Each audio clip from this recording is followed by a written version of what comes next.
Let's take a tour to the backyard. I want you to see the newest landscape in our property.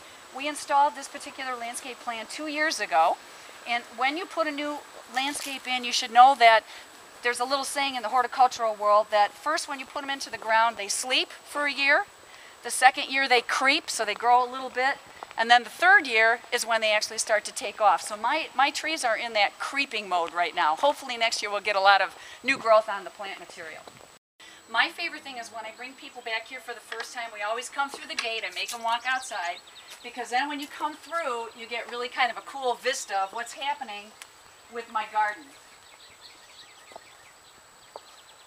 You notice my backyard are blues, purples, pinks, greens, silvers, and whites, because they are calming. I come back into my backyard so that I can relax, so that I can have a sense of well-being, and I've selected a cool color palette, which to me is far more relaxing than the reds, yellows, and oranges. They're kind of vibrant. So my front yard, red, yellow, orange.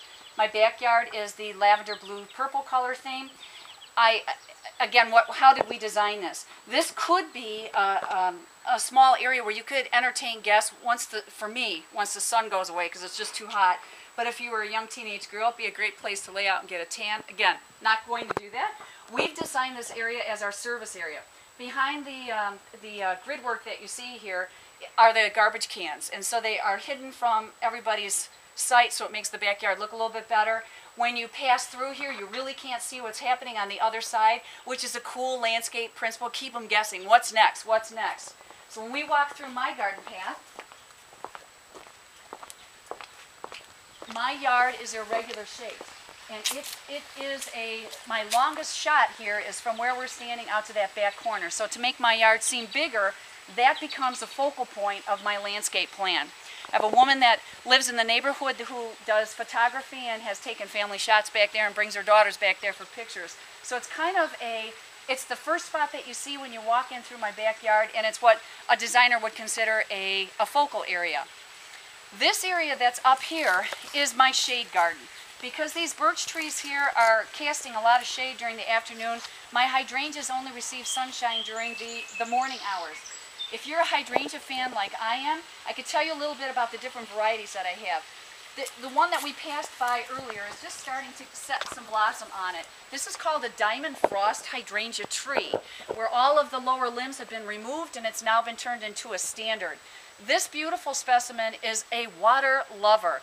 The blossoms on this go from like a pinkish color to a burgundy color in the fall. Absolutely beautiful. They hang on to their dried blossoms throughout the winter months, and again, it looks really cool when it gets frosted. But hydrangea tree and hydrangea bushes require massive amounts of water. The Annabelle is extremely sensitive to drought. It needs a ton of water. These are called light of day. And for the life of me, this will be the first time that these darn things are going to rebloom. I think I've warned them and threatened them enough that if they don't bloom this year, they're out of here. I am impatient when I garden. If they don't perform according to what the tag says, then they got to go. I'll give them away to somebody. But I see that they've listened to my threat, and I've got a couple blossoms that are starting to come on. Hydrangeas are affected by pH of soil. And so I'm assuming, since I have a heavy clay soil, that I have an alkaline pH. These guys are probably going to be, I think it's pink if it's alkaline. I can never remember. It's always a surprise. But it will fit my color scheme. If it comes out pink or it comes out blue, it's going to be okay. But again, high water area. And I've put the astilbe. This is the little astilbe down here. That's a new plant that I just put in this year. So high amounts of water that this little guy needs as well. Kind of in a protected area where it doesn't get whipped around by the wind. But all the plants in this area like the same water. So when I turn the sprinkler on them, they're okay. As we pass through the garden, you'll notice that I have a seat wall back here. The only thing that ever sits on this are the occasional gardener snake. Robins sit back here. Occasional cardinal will sit on it. Usually people are not sitting on it. It's used as a retaining wall to block the plant material or to maintain the plant material that's used in my pond planting. When we originally put this in, we recognized the fact that the soil was kind of washing away off of the top of the root systems of those trees. So by adding a retaining wall, we've prevented the erosion, and now the plant material is doing beautifully up here. We walk through my curvilinear bed pattern again. You'll notice something in my garden new this year.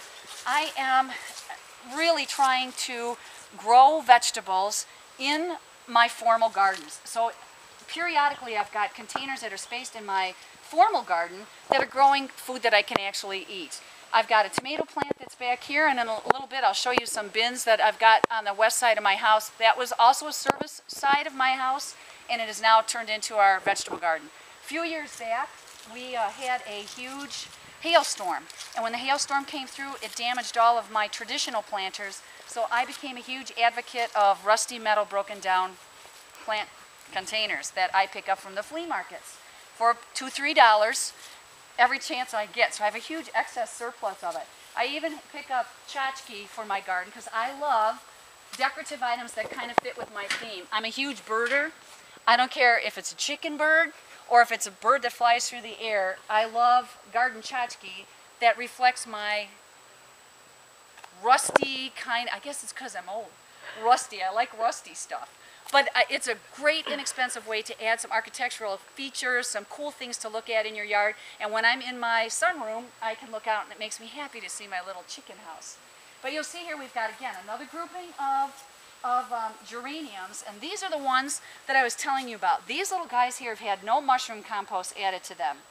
They are scraggly, they're sparse, they're kind of anemic looking, and that's because they're in my straight clay soil. You'll also notice that in this particular planting bed, I've got mulch underneath my geraniums, and there's nothing left in these areas here. We have a company that's coming out on Monday to provide the rest of the mulch in the backyard. I can only haul it in the front yard at the ripe old age of 51 because it's just too heavy. So we're paying for a company to come in and put down 2 inches of mulch. Because my soil is so wet, I don't want to put down 4 inches of mulch on top of my soil. If I do that, I'm going to rot the plants. They're absolutely going to suffer from too much moisture. So 2 inches is what is now recommended by most landscapers, and definitely don't do mound-o mulch up around your tree. Consumers, several homes in my subdivision have a mountain of mulch. It looks like a lava volcano. If you put that up next to the trunk of your tree, the bacteria and enzymes that are breaking down the mulch are also going to break down the bark on the tree. So no lava formations in your yard. Keep it away from the trunks of the tree. So remember these little geraniums. These are not so great looking in comparison to the ones that we have up front. As we travel around this side, you're going to see again my annuals and my perennials are mixed in with my vegetable garden. Even in my planters, I will include herbs, I'll include things that I can eat. And when you're looking at this particular basil plant, you'll notice that it has flower blossoms developing on that. You want to make sure that you pinch those out of there so that it continues to remain vegetative and not go into a flower. You do the same thing for coleus. If you've got coleus plants or beautiful leafed foliages, you want to take the flower out of it, otherwise it's going to go to seed and it's not going to look very good. But I love my new vegetable garden. This is an experimental year for me. I'm growing in all my old wash bins. I'm growing in all leftover planters that I had, and I'm putting things in that I think that either myself or my husband or maybe the kids might want to eat.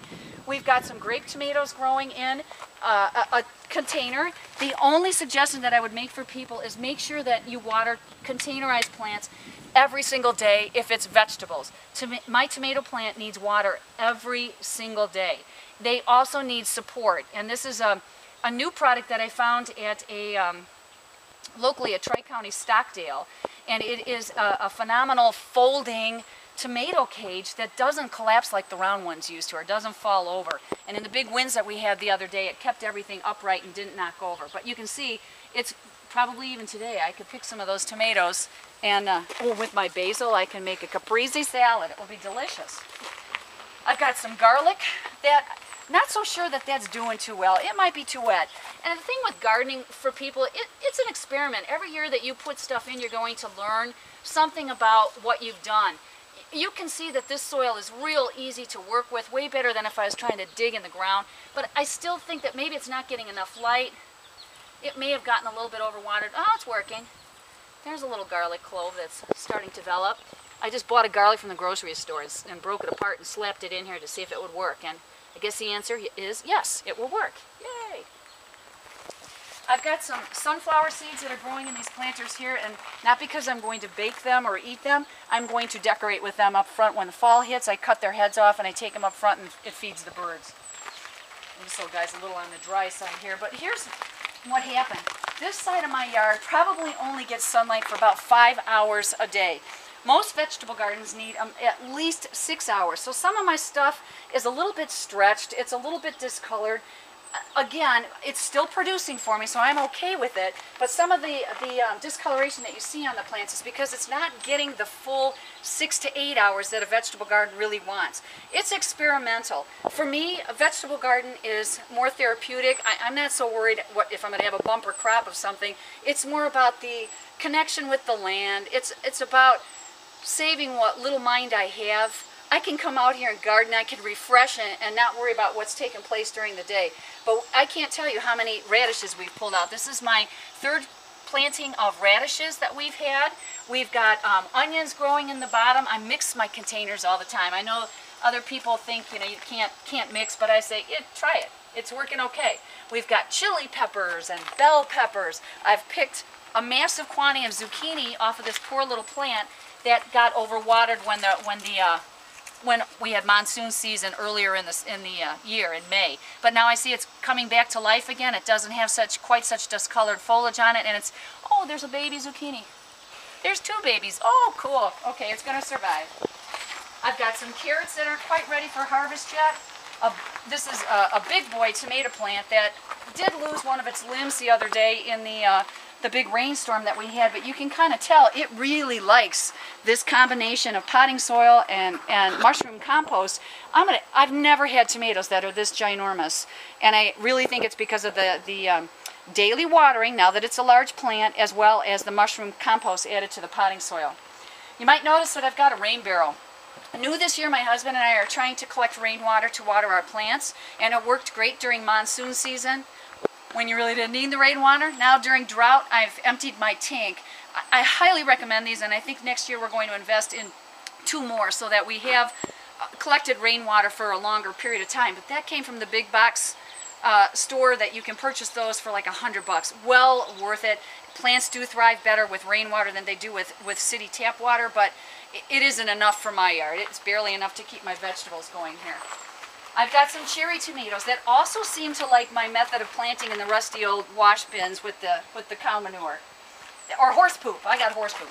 These are blueberry bushes, and unfortunately, when you put a small plant in a large-sized container and you have excessive amounts of rain like we've had, they suffer from overwatering. It really is too big of a pot. Eventually, my blueberry bushes are going to be 4 to 5 feet. I hope I'm still alive when they're actually producing a blueberry, but they're starting to come back a little bit. This discoloration is definitely because they've received too much water earlier in the season, and technically this is too big of a container for it. It stayed way too wet this spring, but I think they're going to come out of it. And I've used 3 different types of blueberry plants back here so that they help cross-pollinate each other, and eventually I'll get more tomatoes on it.